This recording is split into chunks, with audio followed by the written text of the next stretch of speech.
Hey guys, welcome to government jobs Gyan YouTube channel.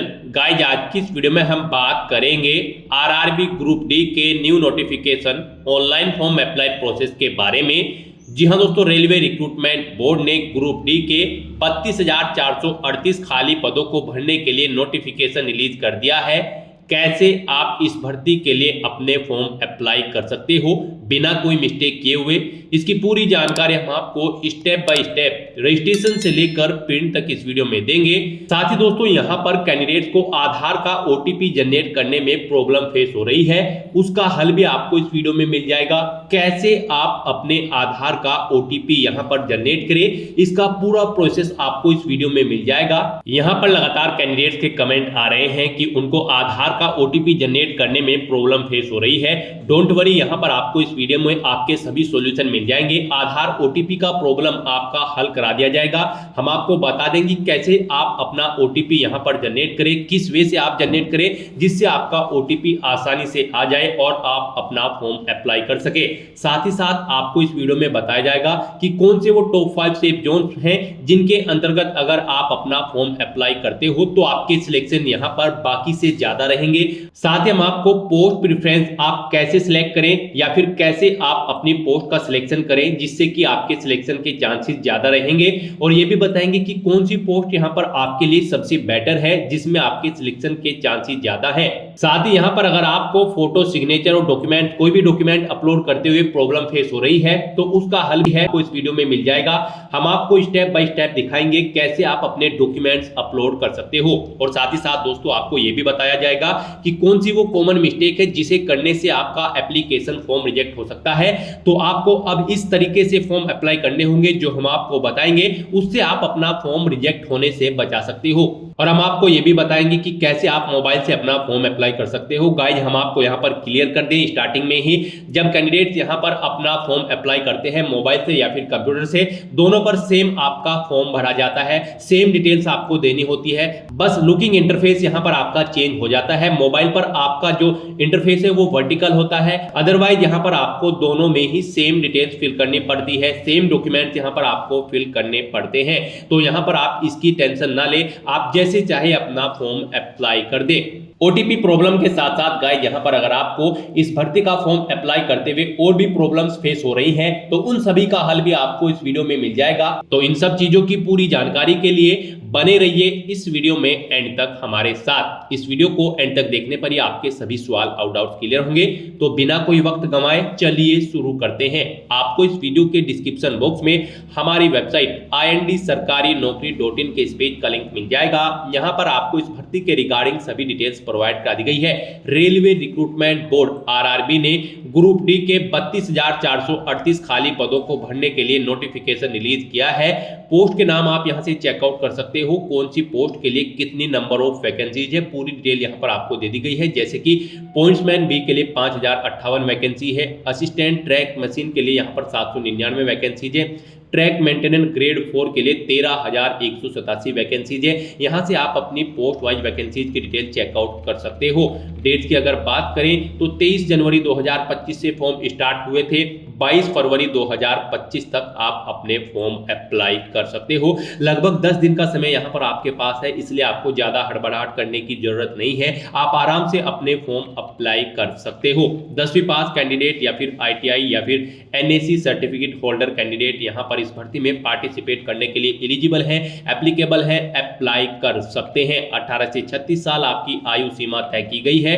Fees भी कोई ज्यादा नहीं है। अनरिजर्व OBC को 500 रुपए फीस जमा करानी है। SC ST PWD women candidate को 250 रुपए फीस जमा करानी है, जो कि उनकी बाद में पूरी की पूरी रिफंड कर दी जाएगी। और यहाँ पर अनरिजर्व और OBC कैंडिडेट की भी फीस यहाँ पर रिफंड की जाएगी। तो फीस की कोई यहाँ पर टेंशन नहीं है, कोई ज्यादा फीस नहीं है। कंप्यूटर बेस्ड टेस्ट के आधार पर आपका सिलेक्शन होगा। ऑल इंडिया से आप ऑनलाइन अप्लाई कर सकते हो।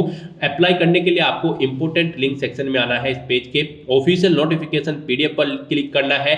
इस भर्ती के PDF को ओपन कर लेना है। इसमें से आपको पूरी डिटेल रीड कर लेनी है। यहाँ पर आपको इस भर्ती के रिगार्डिंग सभी डिटेल्स प्रोवाइड कर दी गई है, जैसे कि क्या डेट्स हैं जिस तक आप अप्लाई कर सकते हो। और यहाँ पर आप चेकआउट कर सकते हो ग्रुप डी की पोस्ट के लिए आपको 18,000 रुपये प्रति महीना के हिसाब से सैलरी प्रोवाइड कराई जाएगी। 18 से 36 साल आपकी आयु सीमा तय की गई है। 32,438 वैकेंसीज है। कैटेगरी वाइज वैकेंसीज की डिटेल भी आप इसी नोटिस से चेकआउट कर सकते हो। और क्या आपका एलिजिबिलिटी क्राइटेरिया होना चाहिए, क्या सिलेक्शन प्रोसीजर रहेगा, सभी जानकारी आपको इस नोटिस में दे दी गई है। आप इसे केयरफुली रीड करें, उसके बाद आप अपने फॉर्म अप्लाई करें। फॉर्म अप्लाई करने के लिए भी आपको हमारी वेबसाइट के इसी पेज पर ही अप्लाई ऑनलाइन का लिंक दिया गया है। जैसे ही आप इस लिंक पर क्लिक करेंगे तो आपके सामने यहाँ पर आरआरबी का ये ऑफिशियल पोर्टल ओपन होगा। गाइस, यहाँ पर आपको अप्लाई की स्टेप पर अपना कर्सर लाना है। आपने पहले से अगर अकाउंट क्रिएट कर रखा है या फिर आपने आरआरबी की किसी भर्ती के लिए पहले भी अप्लाई कर रखा है तो आपको ऑलरेडी हैव एन अकाउंट इस ऑप्शन पर क्लिक करना है। उसके बाद आपके सामने इस तरह से इंटरफेस ओपन होगा। यहाँ पर आपको अपना मोबाइल नंबर या ईमेल एड्रेस एंटर करनी है, अपना पासवर्ड आपको एंटर करना है। ये I am not a robot इस चेकबॉक्स को ओके करना है और फिर आपको लॉगिन की टैब पर क्लिक करके अपने डैशबोर्ड में लॉगिन कर लेना है और फिर वहां से आपको अपना फॉर्म अप्लाई करना है। और अगर आप इस भर्ती के लिए फर्स्ट टाइम अप्लाई करने जा रहे हो या फिर आरआरबी की किसी भी भर्ती के लिए फर्स्ट टाइम अप्लाई करने जा रहे हो तो आपको अप्लाई की स्टेप पर अपना कर्सर लाने के बाद क्रिएट एन अकाउंट इस ऑप्शन पर क्लिक करना है। उसके बाद आपके सामने यहाँ पर आपका रजिस्ट्रेशन का फॉर्म ओपन हो जाएगा। अब यहाँ पर आपको अपनी बेसिक डिटेल्स प्रोवाइड कराते हुए अपना रजिस्ट्रेशन कंप्लीट कर लेना है। सबसे पहले आपको अपनी नेशनलिटी सिलेक्ट कर लेनी है। उसके बाद यहाँ पर आपको अपना फुल नेम एंटर करना है अपनी 10वीं की मार्कशीट के अकॉर्डिंग। उसके बाद उसे आपको रिटाइप कर देना है। जो नाम आपने पहले एंटर किया है उसे ही यहाँ पर सेम रिटाइप कर देना है। फिर आपसे पूछा गया है कि क्या आपने कभी अपना नाम चेंज किया है। अगर किया है तो आप यस ऑप्शन सेलेक्ट करें और फिर I understand and I agree इस ऑप्शन पर क्लिक करें। फिर आप अपना चेंज नेम दें, उसे रिटाइप करें। और अगर आपने कभी अपना नाम चेंज नहीं किया है तो यहाँ पर आप नो ऑप्शन सेलेक्ट कर लें। फिर यहाँ पर आपको अपनी डेट ऑफ बर्थ इस कैलेंडर में से सेलेक्ट करनी है। उसे एक बार फिर से यहाँ पर आपको टाइप कर देना है, पहले DD फिर MMYY फॉर्मेट में, यानी कि पहले डे फिर मंथ और फिर ईयर। उसके बाद यहाँ पर आपको अपना जेंडर सेलेक्ट करना है। जेंडर को आपको रीसेलेक्ट करना है। आपको अपने फादर का नाम यहाँ पर एंटर करना है। फादर का नाम भी आपको फिर दोबारा से रिटाइप कर देना है। फिर आपको अपनी मदर का नाम यहाँ पर एंटर करना है, उसे भी रिटाइप कर देना है। उसके बाद यहाँ पर आपको अपनी कॉन्टैक्ट डिटेल प्रोवाइड करानी है।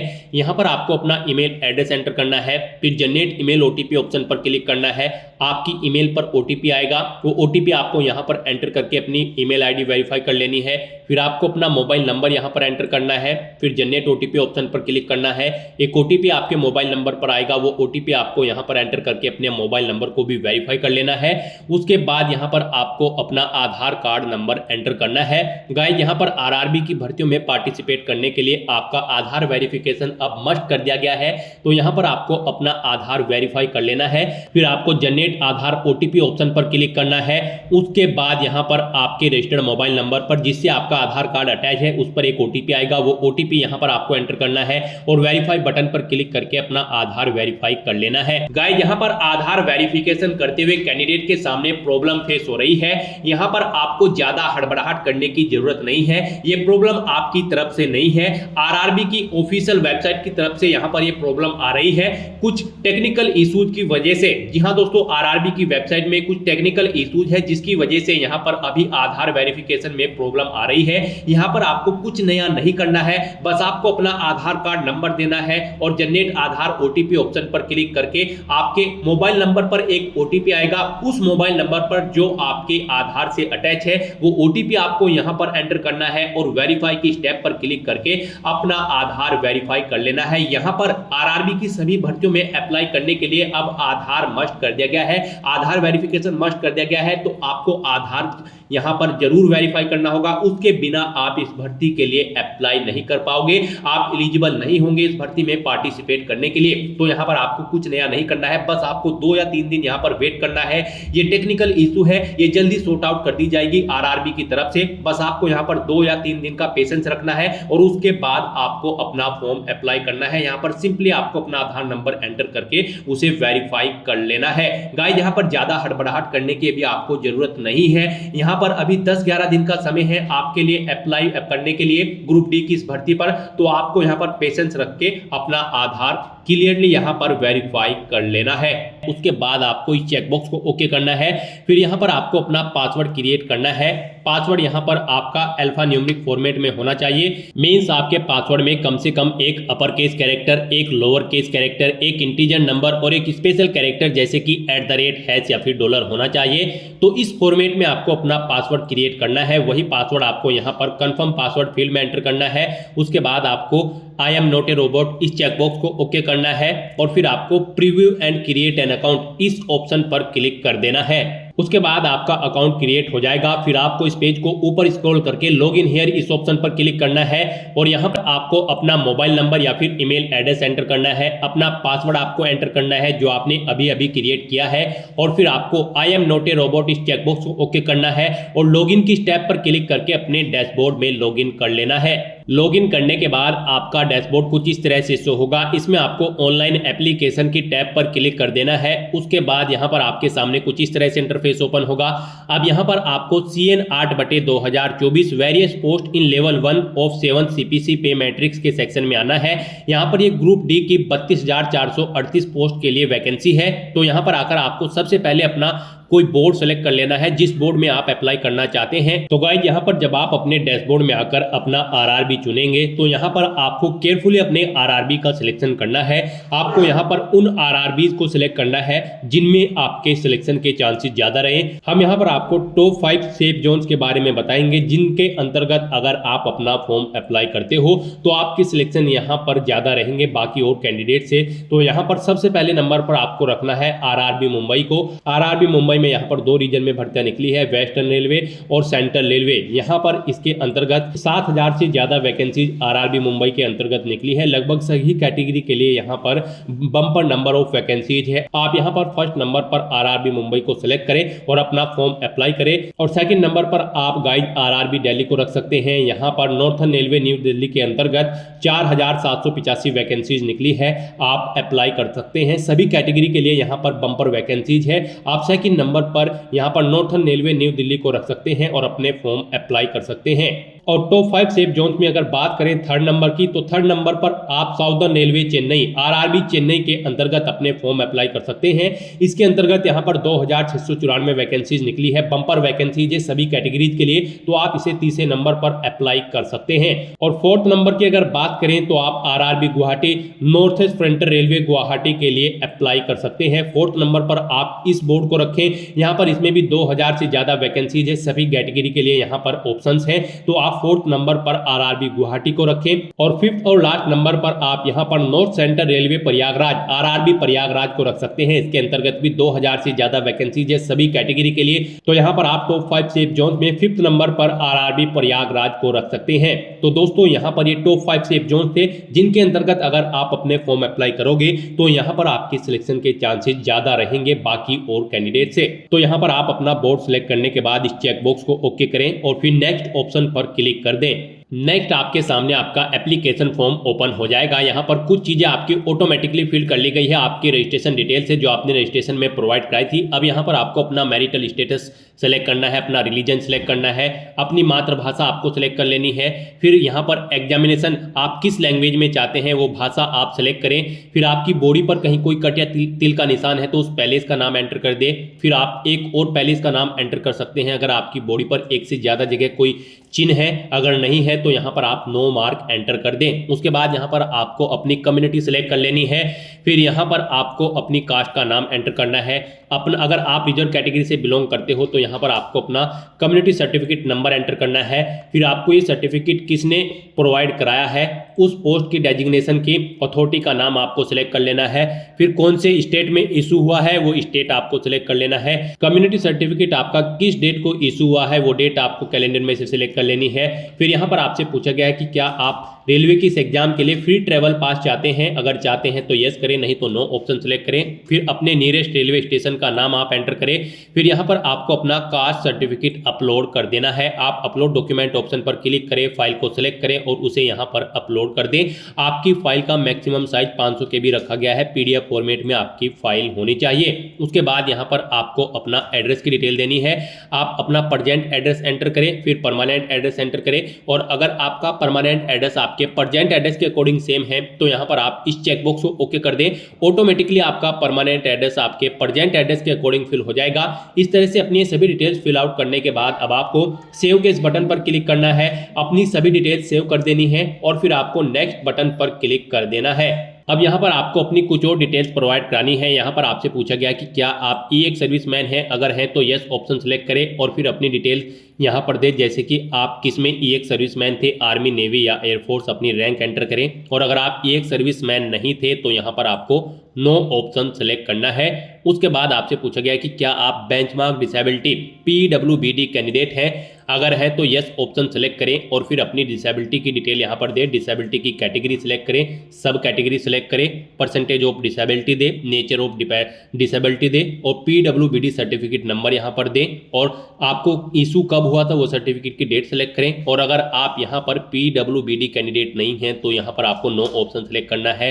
फिर आपसे पूछा गया कि क्या यहाँ पर आपकी राइटिंग एबिलिटी अफेक्टेड है, अगर है तो यस करें और फिर उसकी डिटेल दें, नहीं है तो आप नो ऑप्शन सेलेक्ट कर ले। उसके बाद आपसे पूछा गया कि क्या आप EBC सर्टिफिकेट होल्डर हैं, अगर हैं तो यस करें और फिर यहाँ पर आप उसकी डिटेल दें, नहीं है तो आप नो ऑप्शन सेलेक्ट कर लें। फिर आपसे पूछा गया कि क्या आप इंडियन रेलवे के एम्प्लॉय हैं, अगर हैं तो यस सेलेक्ट करें और फिर उसकी डिटेल दें, नहीं है तो आप नो ऑप्शन सेलेक्ट कर लें। फिर आपसे पूछा गया कि क्या आप करंट में एम्प्लॉय हैं, अगर हैं तो आप यहाँ पर ऑप्शन सेलेक्ट करें, सेंट्रल गवर्नमेंट के हैं, स्टेट गवर्नमेंट के फिर या फिर PSU के, अगर नहीं है तो आपको नॉट एप्लीकेबल ऑप्शन सेलेक्ट कर लेना है।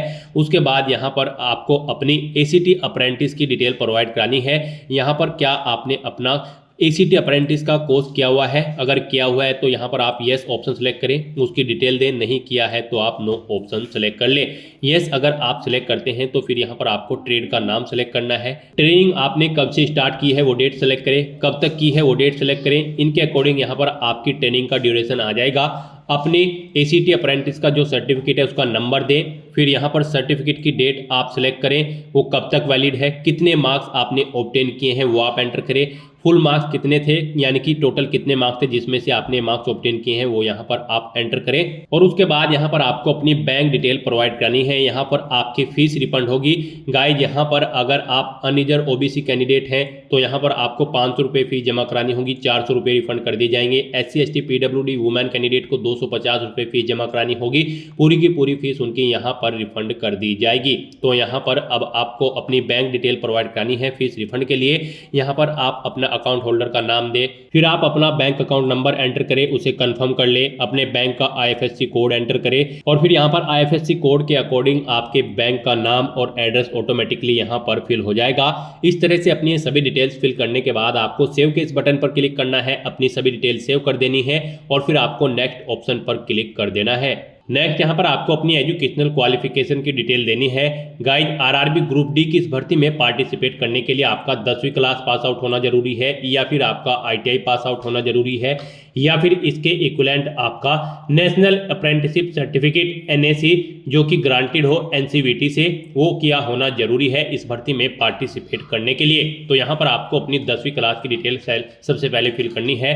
यहाँ पर आप मैट्रिकुलेशन SLC ऑप्शन सेलेक्ट करें, स्टेट सेलेक्ट करें, अपना डिस्ट्रिक्ट सेलेक्ट करें, बोर्ड का नाम दें, उसके बाद कब आपने पास आउट की है अपनी 10वीं क्लास वो डेट सेलेक्ट करें, अपना रोल नंबर एंटर करें और फिर यहाँ पर आप अपने 10वीं क्लास के सर्टिफिकेट का सीरियल नंबर एंटर कर दें। उसके बाद यहाँ पर आपको अपडेट किस बटन पर क्लिक करके अपनी डिटेल ये अपडेट कर देनी है। अगर आपने पहले से अपनी 10वीं क्लास की डिटेल यहाँ पर प्रोवाइड करा रखी है, नहीं तो यहाँ पर आप क्वालिफिकेशन में सिलेक्ट करके मैट्रिकुलेशन/SSLC सेम यही डिटेल प्रोवाइड करा सकते हो। और अगर आपने ITI भी कर रखी है तो आप ITI ऑप्शन सेलेक्ट करें और फिर आप ऐसे ही यहाँ पर अपनी ITI की डिटेल प्रोवाइड करा सकते हो। सबसे पहले यहाँ पर आपको ट्रेड सेलेक्ट करनी है, स्टेट सेलेक्ट करना है अपना, उसके बाद यहाँ पर आपको अपना डिस्ट्रिक्ट सेलेक्ट करना है, फिर यहाँ पर आपको इंस्टीट्यूट का नाम देना है जिससे आपने अपनी ITI कंप्लीट की है, कब पास आउट की है वो डेट सेलेक्ट करें, सर्टिफिकेट इशू आपको NCVT से हुआ है या फिर SCVT से ऑप्शन सेलेक्ट करें, फिर आप अपने सर्टिफिकेट का टाइप सेलेक्ट करें। उसके बाद यहाँ पर ऐड के इस बटन पर क्लिक करें,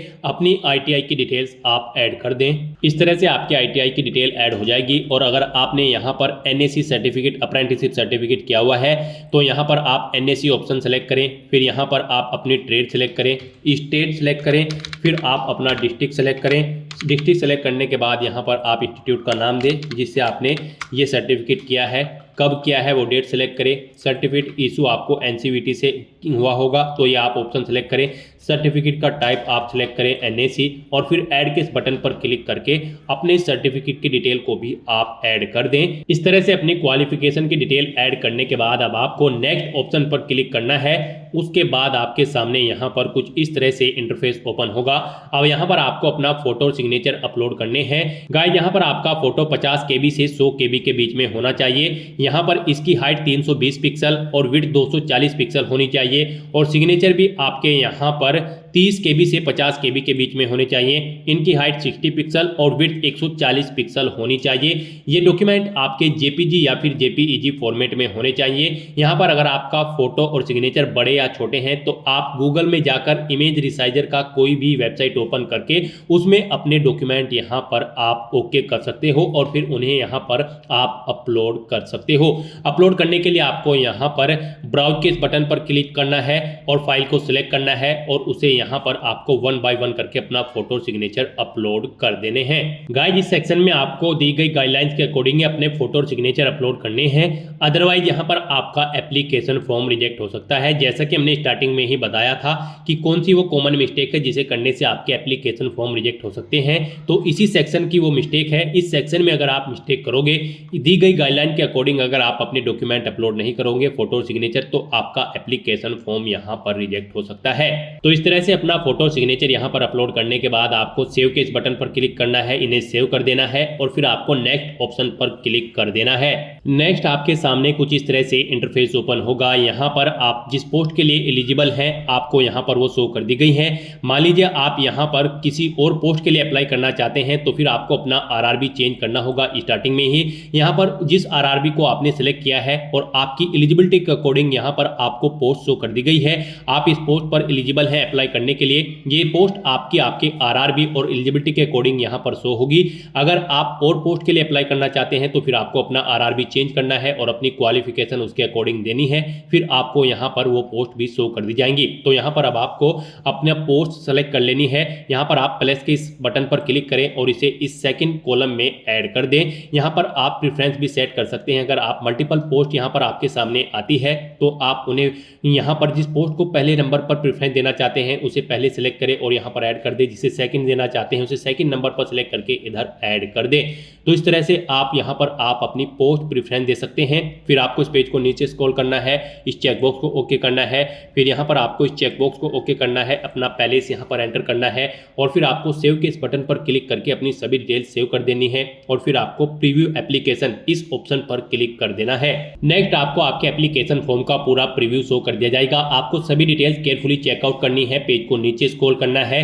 यहाँ पर आप अगर कोई मिस्टेक पाते हो तो आप एडिट बटन पर क्लिक करके अपने फॉर्म को एडिट कर ले, नहीं तो आपको चेकबॉक्स को ओके करना है और सबमिट बटन पर क्लिक कर देना है। फिर आपके सामने पॉपअप आएगा। यहाँ पर अगर आप अब एक बार फिर से सबमिट कर देंगे तो फिर आप यहाँ पर एडिट नहीं कर पाओगे अपने एप्लीकेशन फॉर्म में। इसका नोटिस आपको दे दिया गया है। यहाँ पर सभी चीजें ओके हैं तो आपको सबमिट बटन पर दोबारा से क्लिक कर देना है।